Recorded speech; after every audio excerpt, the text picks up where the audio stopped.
नमस्कार, आप देख रहे हैं बेबाक मंच। मैं संदीप पटेल और इस समय हमारे साथ उपस्थित हैं शिक्षक महासभा के अध्यक्ष अशोक राठौर जी, जो बुंदेलखंड से आते हैं और माधवगढ़ सीट से इस समय आप अपनी दावेदारी पेश कर रहे हैं समाजवादी पार्टी से। तो आइए इन्हीं से जानते हैं कि जो महासभा है, शिक्षक महासभा को लेके बहुत दिन से मैं हमेशा प्रोफाइल विजिट करता रहता हूँ, देखता हूँ काफ़ी शिक्षकों को लेके हमेशा संघर्षशील रहे हैं। लेकिन अभी तक ऐसा जो चाहते हैं वो नहीं हो पाया। किस वजह से आप राजनीति में अचानक से आ रहे हैं कि शिक्षकों के लिए आप विधानसभा जा रहे हैं? जो तो इस आइए सबसे पहले अशोक राठौर जी से ही जानते हैं कि क्या अचानक से क्या डिसीजन लिया जिन्होंने कि आप राजनीति में जा रहे हैं? पहले तो बेबाक मंच की पूरी टीम को मैं अशोक राठौर, प्रदेश अध्यक्ष माध्यमिक वित्त शिक्षक महासभा और इस समय 219 विधानसभा माधोगढ़ से समाजवादी पार्टी से प्रत्याशिता है। आप सबको बधाई देता हूं इस बात के लिए कि आपने अपने वास्तविकता महत्वपूर्ण चैनल में हमें अपना स्थान दिया। राजनीति बहुत समय से मैं देख रहा हूं अच्छे कार्य के लिए होती रही है। मैं भी 2005 से शिक्षक राजनीति में इसलिए आया कि शिक्षकों में एक ग्रुप पाया जाता है वित्तहीन शिक्षक। इसको कोई पूछने वाला नहीं था। 4,000, 6,000, 8,000 में पढ़ा रहे हैं और कोई भविष्य नहीं। जब देखा गया कि इनके भविष्य पैसे का नहीं तब तक तो ठीक है, लेकिन इनको मतदान से भी वंचित किया गया तो हम लोगों को लगा ये तो बड़ी गलत बात है। एक हिंदुस्तान का गरीब आदमी अगर उसे मतदाता से वंचित कर दिया जाए तो मुझे लगता है वो फिर जीवन अपना जी नहीं पाएगा। पैसा ना मिले कोई बात नहीं, सम्मान मिलना चाहिए और उसका वोट का अधिकार नहीं छीनना चाहिए। जब हम लोगों ने इस कारवां को आगे बढ़ाया तो 5 मार्च 2008 को इलाहाबाद बेंच की हाई कोर्ट, जो आपकी लखनऊ बेंच बैठती है, उसने आदेश किया कि नहीं, ये शिक्षक वोटर होंगे। लोगों को लगा कि अब जरूरी है कि इस शिक्षक राजनीति में भी हमारे अपने लोग आगे आए। तो पहला चुनाव 2010 में लड़ा, सेकंड पोजीशन पे था। दूसरा चुनाव 2017 में इलाहाबाद झांसी से फिर से लड़ा, शिक्षक खंड से, और उसमें मामूली 200-250 वोट से मैं पराजित हुआ। कोई कष्ट नहीं है, लेकिन निश्चित तौर पर एक कष्ट जरूर है कि कोरोना चला, सबको कुछ मिला लेकिन इस टीचर को कुछ नहीं मिला। इस टीचर का केवल ये दोष है कि ये पढ़ लिख करके टीचर हो गया। अगर वो कहीं रेहड़ी लगाता होता, कुछ काम करता होता, 1,500 जिस सबको मिला उसको भी मिल गया होता, लेकिन इसको कहीं नहीं मिला।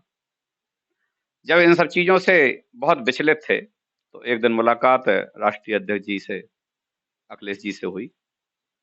चर्चा हुई कि आखिर ऐसी क्या बात थी कि 2016 में अखिलेश जी ने वित्तहीन शिक्षकों को मानदेय शुरू किया था, तब भी टीचर्स ने वोट नहीं किया और सपा की सरकार नहीं बनी। ऐसी क्या कारण थे? कारण और निवारण पर विस्तृत चर्चा के बाद यह तय हुआ कि इस समय आवश्यकता अखिलेश जी को विधान परिषद सदस्यों की नहीं बल्कि विधानसभा सदस्यों की है। और मेरे यहाँ जो विधानसभा माधोगढ़ पाई जाती है, इस सीट पर कभी समाजवादी पार्टी नहीं जीती। हमारे राष्ट्रीय अध्यक्ष जी को भी कष्ट है कि इटावा से लगी हुई सीट होने के बावजूद भी कभी नहीं जीते। आखिर ऐसी क्या बात है? तो उस दिन मैंने कमिट किया था राष्ट्रीय अध्यक्ष जी को कि इस बार 2022 में वहां से केवल समाजवादी पार्टी जीतेगी। इसलिए आज 18 महीने से उसी काम में लगा हूं और मैं आपको आज आश्वस्त करके जा रहा हूं कि आप अपने कहीं खाते में लिख लेना, इस बार 219 विधानसभा माधोगढ़ केवल समाजवादी पार्टी ही जीतेगी। तो यानी कि जैसे कि आप हमेशा वित्त विहीन शिक्षकों की लड़ाई लड़ते रहे हैं, उनको उनका हक अधिकार दिलाने के लिए हमेशा आप संघर्षशील रहे हैं, उसी लिए आप राजनीति में भी आए, वरना आपके पास विद्यालय भी है, सब कुछ आप सही है। तो क्या वो जो आप एमएलसी का चुनाव होता है, शिक्षकों का जो चुनाव होता है, उससे उनका भला नहीं हो सकता है, इसलिए विधानसभा आप चुन रहे हैं, या फिर विधानसभा चुनने का कुछ और वजह है? केवल सड़क से संघर्ष का आज की डेट में कोई काम नहीं बचा। जो भी सरकारें आती हैं, पता नहीं क्यों आंदोलनकारियों को इस प्रकार से डाल देती हैं जैसे ये विद्रोही हो गए हों, देशद्रोही हो गए हों, प्रदेशद्रोही हो गए हों, उस सरकार के विद्रोही हो गए। ऐसा कुछ नहीं है। धरना प्रदर्शन अपनी बात लोकतंत्र में ध्यानाकर्षण के लिए होता है कि हम सरकार को सही जगह बताएं।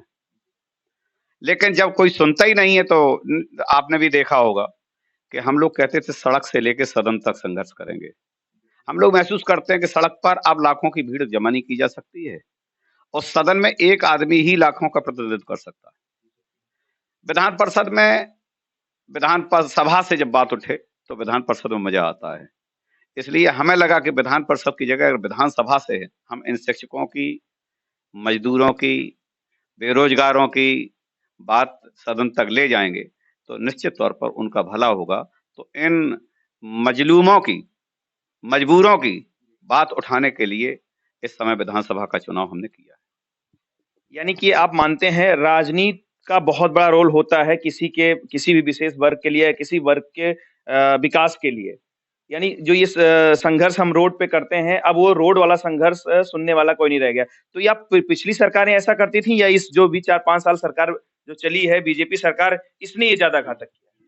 आपको एक उदाहरण बता दूं, हम लोग बराबर समाजवादी हैं और समाजवादी सरकार में भी घोषणा पत्र के बाद जब ये मानदेय नहीं मिला था तो हम लोगों ने अपनी सरकार के खिलाफ भी बात की, लेकिन मुस्कुरा के राष्ट्रीय अध्यक्ष जी अखिलेश यादव जी ने हम लोगों को सुना। लेकिन जब से भाजपा सरकार चाहे केंद्र में आई हो या राज्य में आई हो, जो तानाशाही हुई, इनको जो बात सुननी है वही सुनेंगे, बकाया नहीं सुनेंगे। 700 किसान बॉर्डर पर मर गया 1.5 साल तक। जब इनकी खुद हार हुई उपचुनाव में और लगा कि अब तो सूपड़ा साफ हो जाएगा तो किसान बिल वापस लिया गया। हमारे कहने से नहीं लिया जा सकता था, किसानों के कहने से नहीं लिया जा सकता। क्या किसी का दर्द सुना नहीं जा सकता? क्या दर्द सुनना कोई गुनाह है? इस प्रकार की बातें जो हुई हैं, निश्चित तौर पर आज भाजपा के खिलाफ जो नाराजगी है